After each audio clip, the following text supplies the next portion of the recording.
Como nós construímos as nossas redes de leitura? Eu venho tentando responder essa pergunta tem mais de um ano. E quando eu tento responder, eu sou muito confusa, as pessoas não entendem, porque eu não estou conseguindo me fazer entender. Então, eu estou fazendo esse vídeo tentando dar uma explicação mais clara do que eu entendo por rede ou redes de leitura. O que eu quero dizer com rede ou redes de leitura? O nosso percurso pessoal, particular, individual de leitura. Ou seja, por que eu leio os livros que eu leio e não outros? Por que você lê os livros que lê e não outros? Por que ela leu os livros que leu na idade X e não outros, como fulano, que na idade X da fulana estava lendo os livros Y e não aqueles que ela, fulana, estava lendo? Enfim, muitas vezes nós nos damos conta de que as pessoas que nós conhecemos estão lendo coisas que a gente nunca ouviu falar, ou de autores que a gente tem uma referência assim muito nebulosa, que não são claros como outras referências que a gente tem, né, e que a gente utiliza, e que as nossas referências de leitura são muito estranhas para outras pessoas, outros leitores que entram em contato conosco de alguma forma. Porque cada um tem o seu percurso, cada um construiu, né, e construíram por ele os acontecimentos, né, aquilo que a gente não tem poder de modificar, que eu vou falar daqui a pouco, a sua própria rede ou redes de leitura. A gente tem esses percursos específicos e cada um tem o seu percurso. Por exemplo, uma primeira rede que eu vejo e que infelizmente eu sei que muita gente não teve, mas eu tive e já falei sobre isso em outros vídeos, é aquela rede que começa no lar, na família. O seu pai, o que ele lê, a sua mãe, aquilo que ela lê. Se tem livros na sua casa, né, e você está habituado a lidar com os livros, você foi habituado ou habituada desde criança a ver o objeto livro dentro da sua casa, nas estantes ou nas prateleiras. Às vezes não são muitos livros, mas os poucos que tem são lidos, são amados, são comentados, mesmo quando não são muitos. E depois dessa rede da família, né, de você ver as pessoas na sua família falando de livros, comentando livros, trocando livros, e aí você tem acesso a esses livros que fazem parte desse primeiro círculo, né, da criança, do adolescente, que é a família, e os livros da família.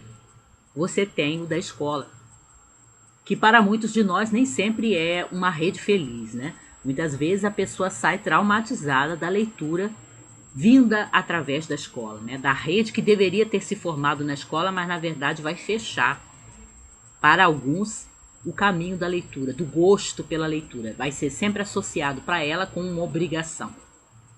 Às vezes é porque os livros que nos são indicados para ler na escola não são os livros para o nosso momento de leitura.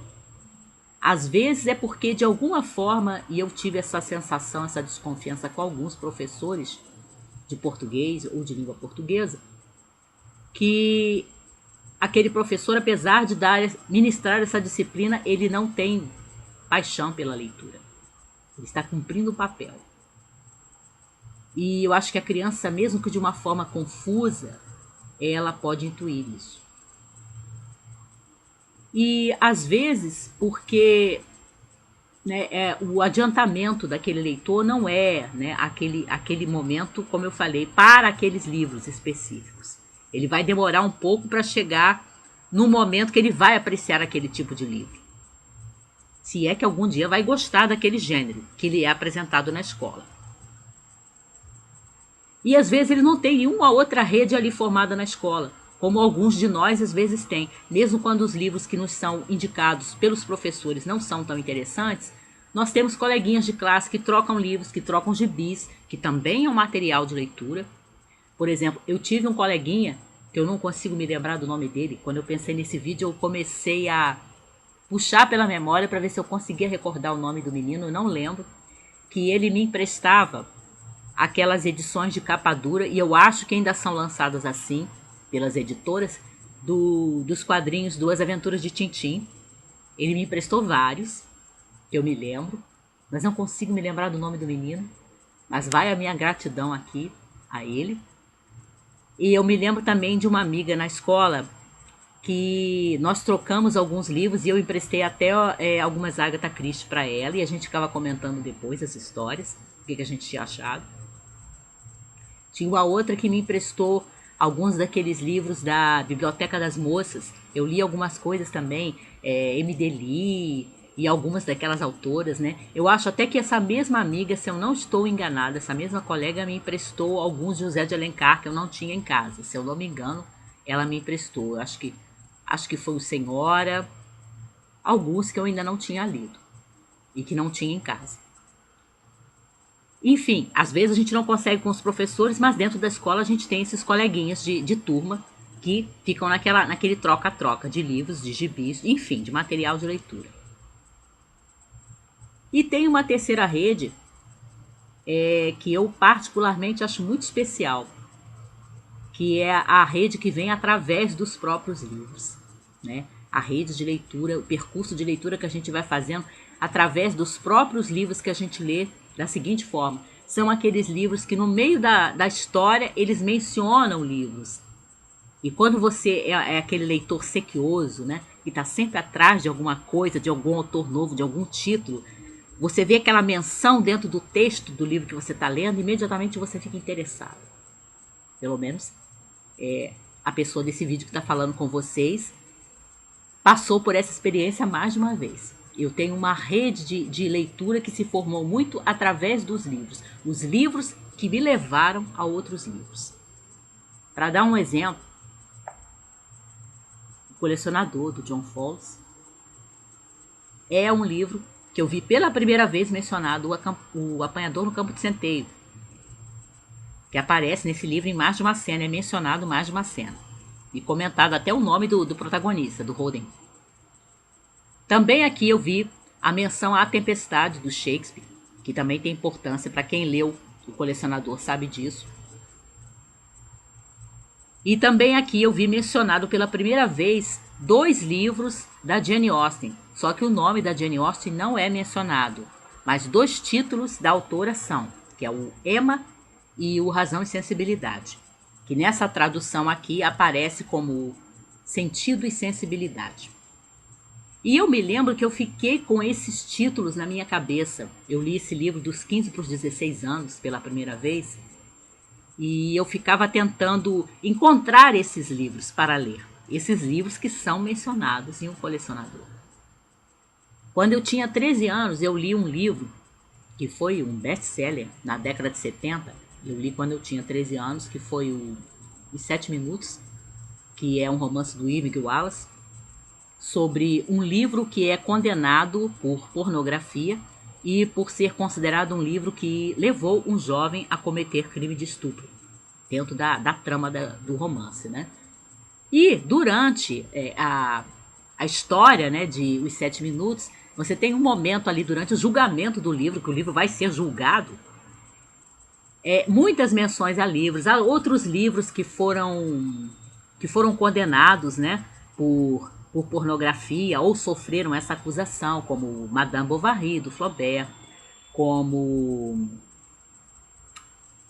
Pamela, do Richardson, como uma série de outros livros, né, que passam através da história, como livros assim perigosos, né, perniciosos, pornográficos, né, O Amante de Lady Chatterley, mais uma vez citado nos 7 Minutos, e eu fui guardando esses títulos enquanto eu estava lendo os 7 Minutos, né, aos 13 anos de idade.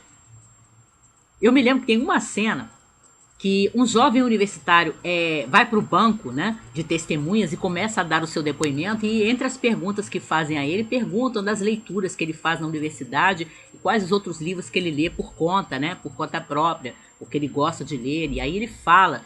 E nesse trechinho, eu me lembro que era um dos meus trechos favoritos dos 7 Minutos, ele começa a descrever os livros que ele lia, né, a citar os títulos e os autores, e aí ele citava o Kafka, ele citava o Camus, ele citava O Grande Gatsby e...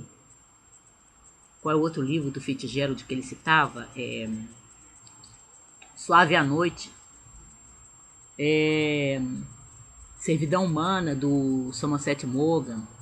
E vários, né, que ele ia citando nesse trecho. E eu me lembro que aos 13 anos era um trecho que eu adorava ler nesse livro, nos 7 minutos. Esse pedacinho em que o estudante está citando uma porção de livros e de autores. Então, esses dois exemplos e muitos outros que eu poderia puxar pela memória aqui, formam, né, começaram a formar para mim essa terceira rede de leitura. Livros que me falaram de outros livros, que citaram outros livros. Nem estou falando de livro de teoria literária, nem de livros de história da literatura, não, tá?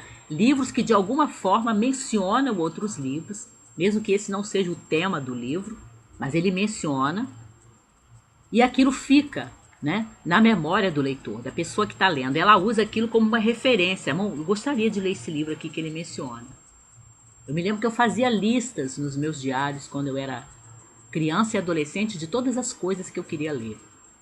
Eu me lembro que eu repeti várias vezes aquelas listas porque eu não achava os livros, mas eu tinha o propósito de ler. Eu tinha o propósito de ler a Divina Comédia, eu tinha o propósito de ler Jerusalém Libertada, eu tinha o propósito de ler Paraíso Perdido, eu tinha o propósito de ler os livros todos do Dickens, né? Os livros do Dostoiévski que eu ainda não tinha lido. Algumas dessas coisas eu já consegui ler, né? Mas, por exemplo, o Orlando Furioso do Ariosto eu ainda não consegui ler, e eu me lembro que estava na minha lista. E quando você para pensar nisso, é que você começa a entender por que você lê algumas coisas e não leu outras, né? Não é sempre porque a gente decide não ler, é porque o percurso de leitura da gente, de cada pessoa, de cada leitor, é pessoal, é individualizado. Você começa, né? Para muitos, pelo menos, tem essa alegria, né? Começa no seu lar com os livros que estão à sua disposição, e aí você começa, no meu caso, né? Começa com os romances policiais, começa com o Dostoiévski, começa com alguns clássicos brasileiros, como José de Alencar, começa com José Lins do Rego, começa, enfim, com aqueles livros que ali estão, né? E você começa, então, e vai para a escola e tem contato com outros e, né, vai ler os livros e as aventuras de Tintim que um colega seu da escola empresta, né? Uma coleguinha minha emprestou, isso já no ensino médio, Papillon, do Henri Charrière, né? Para eu ler. É um livro enorme. Até lembro o nome dela, Thelma. Então, e aí depois você, nesses livros, você vai achando também as suas referências, né? Daquilo que você quer ler depois. E aí você vai criando a sua rede. E aí a gente pode perceber por que às vezes você chega a determinados livros e a determinados autores que são diferentes de outras pessoas que você conhece, que chegaram a outros determinados livros e a outros determinados autores diferentes dos seus, às vezes muito diferentes. E aí? Qual foi o seu percurso de leitura? Por que você lê os livros que você lê e não outros? Como é que você criou a sua rede ou redes de leitura?